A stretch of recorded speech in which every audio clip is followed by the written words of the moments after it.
अब ब्रजेश राजपूत इस वक्त हमारे साथ मौजूद हैं। ब्रजेश, फ्लैश फ्लड की वजह से ट्रैक के नीचे की मिट्टी कटी, ट्रैक धंस गए, ये तस्वीर तो उभर कर सामने आ रही है, लेकिन बड़ा सवाल ये कि अचानक से ये बाढ़ कैसे आई। देखिए रोमाना, जब तक हम लोग उस रेलवे ट्रैक पे थे तब तक समझ में नहीं आ रहा था कि ये इतना सारा पानी आया कहाँ से।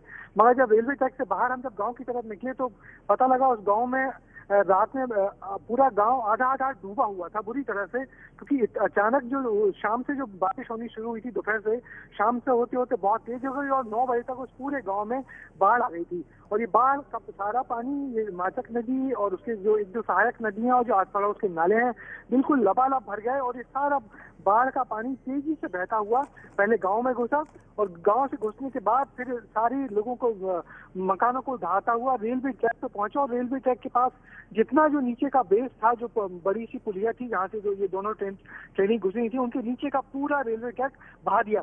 सिर्फ रेलवे की पात या लाइन बची हुई थी, नीचे का पूरा बेस खिसक गया था। और ये दुर्भाग्य था कि दो ट्रेनें एक साथ इस ट्रैक पे एंटर की और दोनों ट्रेनें दो अलग अलग तरफ जाके गिर पड़ी। जी, लेकिन ब्रजेश, इन्हीं ट्रैक से महज 8 मिनट पहले 2 और ट्रेनें गुजरी थी जो पूरी तरीके से सुरक्षित गुजर गई। और ऐसे में आप बता रहे हैं बारिश जो कि शाम से हो रही थी, मतलब गांव में ऐसे पानी की स्थिति तो शाम से बनी हुई थी, फिर 8 मिनट में क्या तस्वीर बदली।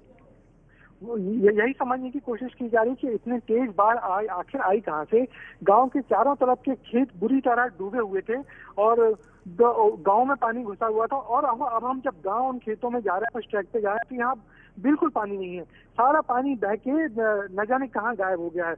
मगर वो अपने पीछे को जितना नुकसान छोड़ गया है वो देख के हैरत हो रही होती है कि अचानक इतना सारा पानी कहाँ से आया।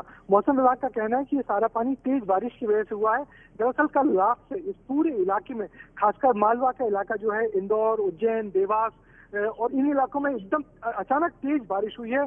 कुछ घंटों में ही कई इंच बारिश हुई है, जिसके चलते ये हादसा हुआ है। ब्रजेश, रेलवे के पीआरओ हैं अनिल सक्सेना, वो कुछ देर पहले मीडिया के सामने आए तो उनकी तरफ से एक बात कही गई थी कि देखिए, देखना होगा कि ये फ्लैश फ्लड, ये अचानक से पानी आया कहां से। हो सकता है पीछे कोई बांध में कहीं दरार आई हो या फिर पीछे से पानी छोड़ा गया हो, तो ऐसी कोई आशंका।